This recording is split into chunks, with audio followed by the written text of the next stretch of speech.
Aloha, guys, your favorite BPM coach. Today, we're going to talk a bit about the BPM lifecycle, the business process management lifecycle.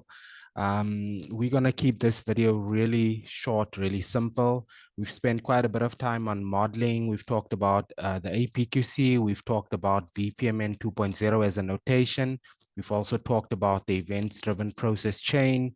We've talked about errors, we've talked about Visio. So now we're just taking it one notch higher to frame all of that in a broader context. And that context is the BPM lifecycle. We just want to credit the fundamentals of business process management, the second edition, published by Springer and written by academics like Marlon Dumas. Okay, cool. Let's get going. Okay, so guys, in terms of the BPM life cycle, by virtue of hearing the word life cycle, you can obviously imagine a circular sort of image in your mind. And it's a 6-step process or framework that always starts with identifying your process. So the top blue block there. And to do that, we go to our enterprise process architecture, which houses all the processes that we've documented in the organization. And from there, you will then locate and pick the process that you want to work on. So then the next step is your process discovery phase. There you will, you've now gone through your process architecture, you've picked your process, and then you will, with the stakeholders, just verify whether that as is process is still valid and pinpoint the gaps or the issues or the opportunities on that particular process. The output of the process discovery is an as is process model that all the stakeholders have verified as valid. Your next activity is your process analysis. So here you'll now look at what are the weaknesses of this process? How's the process performing? How's this process impacting on our business performance, or, and then with your process analysis, there is the ABPMP, the Association of Business Process Management Professionals. They have a body of knowledge which you can download from their site.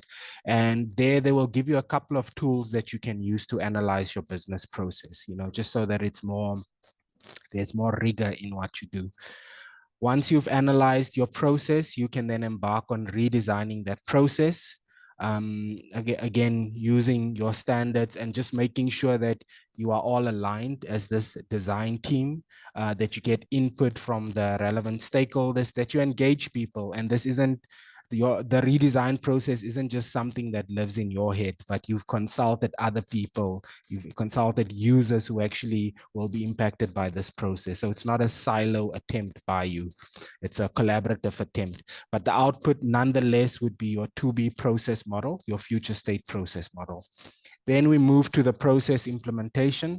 Now that you have the future state process or your to-be process model, you have it signed off, you can now provide, for the changes on the IT system, or maybe it's the procurement of a new IT system. Maybe you need to build a new API. All of that is just classified on the IT system. Maybe you need to build a bot.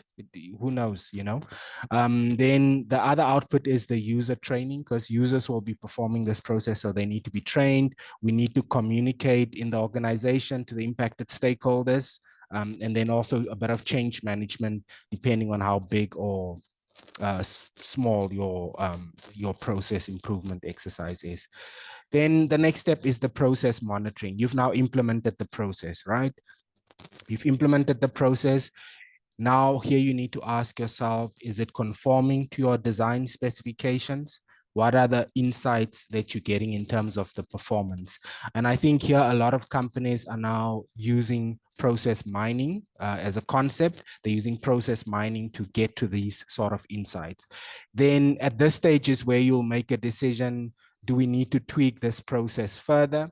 If so, then you can follow parts of the loop. Maybe you need to you can go to the process redesign phase again, or you can go to the process analysis phase, but you're going to follow parts of this model basically, and till you can implement that process again. And so continuously improve it, basically.